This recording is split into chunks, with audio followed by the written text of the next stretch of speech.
Esselamu Aleyküm. Hormatly vatandaşlar, Herekedin aktivistleri, dostlar, doğanlar, köp vaktları görüşmedik. Bağışlarsınız. Benim sizi göresim geldi, eşidesim geldi. Ama bir yönümlü işe de oturuz. Olamışı bulup geçen hadiseler ve dünyanın tarihi şun kıyadı vardı. Bir kitap yazıp oturuz var.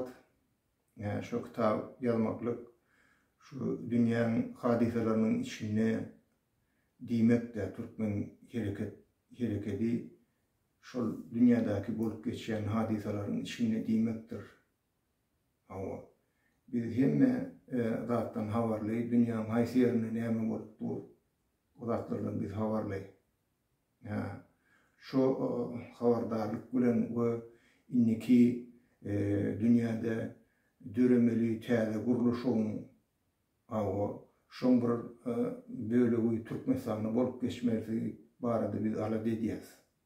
Bu demek biz Türkmenistan'a Türkmen Halk Respublikasyny döretmek barada iş alyp barýas.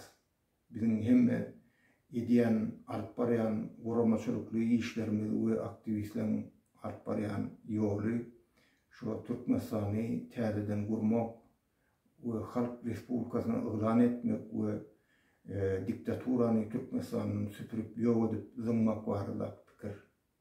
Ve Türkmenistan'daki hemme baýlyklar gardan, paltadan ve beýleki önümden eksportyndan gelýän girdeji ol halkyň baýlygydyr.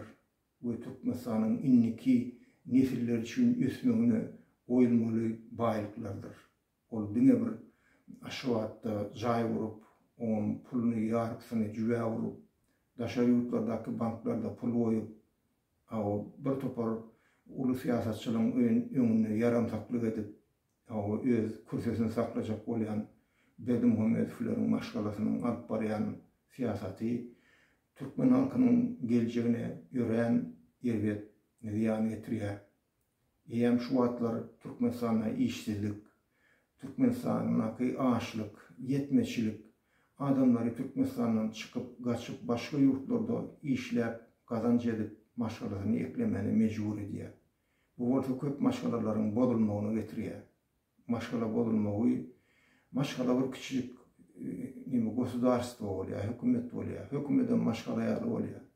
Şu maşgalaň başyndaky maşgala başı gitse bir ýeri şu hökman ýygyna ýagdaý ütgäp başlaýar. Şoň üçin Türkmenistanyň rejimi şu ýödüni oňorýan erkek kişileri, edermen adamlary Türkmenistanyň gaçmagyna mecbur etdiler. Bir de konkurent bolmasyn diýdiler. Olaryň öýlerini ýykdylar, ojaklaryny ýykdylar. Maskaraçylyk adamyň öýüni ýykmak bu bir ören betpärlik ýagdaý. Şoň üçin Berdimuhammedowyň rejimi bir günüm Türkmenistan'a garmalarlar. Nesip bolsa wagt gelir, dünya ütüýä, ýoşluk bilen ütüýä, kynlyk bilen ütüýä, gany ýagdaýlar bolup geçýär dünýäde. Ören agyr uruşlar geçýär. Bir näçe adamlar, müňlerçe adamlar ýogurlyp gidip oturup, bu zatlar näme üçin bolup geçýär? Bu şu dünýäniň ütümekliginiň edil öňünde pursatda bolup geçýär. Şoň üçin hem efire çykan wagtda gatwarman.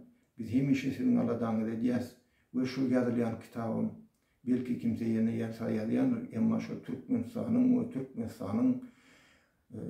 Türkmen hareketiniň şu dünýädäki bolup geçen şu wagtky ýagdaýlaryň arasyndalygyny aňladýan adamlar. Men şuňa aýtmak istedim. Biz daşyna durumda. Biz bütün dünýäde bolup geçen hadiselerin içinde durýas we şu hadiseleri uturmak bilen şonuň Türkmenistana behbidiniň gelme baradaky işleri alyp barýar adamlar. Berdimuhammedow barada ya rejim barada başga köp zat aýtyp oturjakda men oğurum aýtdym. Aýdýadymam ne bilen wagt girli. Bular şu var KPD.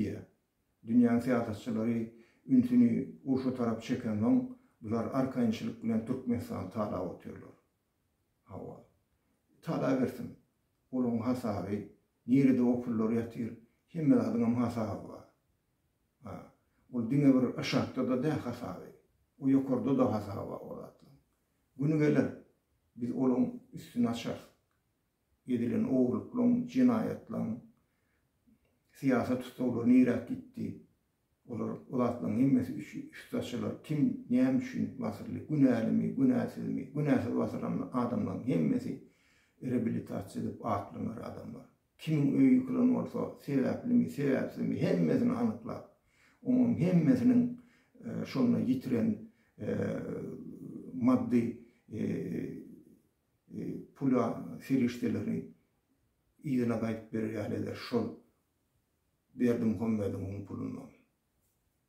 Sen oğurlan pulundan verdim koymadım. Sen adamların çoğunu da öylerinin bakasını tölersin. Verdiğin bakasını tölersin. Birinci mayın bakasını, gajağın bakasını, aşırıvadın, köşüde yıkılan öylerin bakasını tölersin. Cübünden de ganrı varat verdim koymadım. Şu adam sen gatı diyen, o gizlenip, bukulup, şagarlı edip, tilkili edip, oğlun bilen Türkmenistan tala otuyorsun. O uş basın bu torar nesip olsa. Şondan sonra görürsen nehili, nirek, siretçengi, nehili aydıma etçengi, nehili gitara çalcangi, nehili kitap yazacağını. Şondan sonra bir görür verdim onları. Hormatly vatandaşlar, yaz çıkıp belye hemmene de ulokan can tağılıp, o maşgala avatlığını, üyümüzü avat olsun, mellen veseredin, yıkın, dökün, yağdayınızı qoğulaştırın. O dini şuat özünüze bağlı hemmede. Hükümet size kömek eden o sosyal taraftan, hiçbir taraftan. Onun bir bilyası adamlar. Dinleriniz için köp sağ olun. Yeni de efirde görüşüyen köp sağ olun.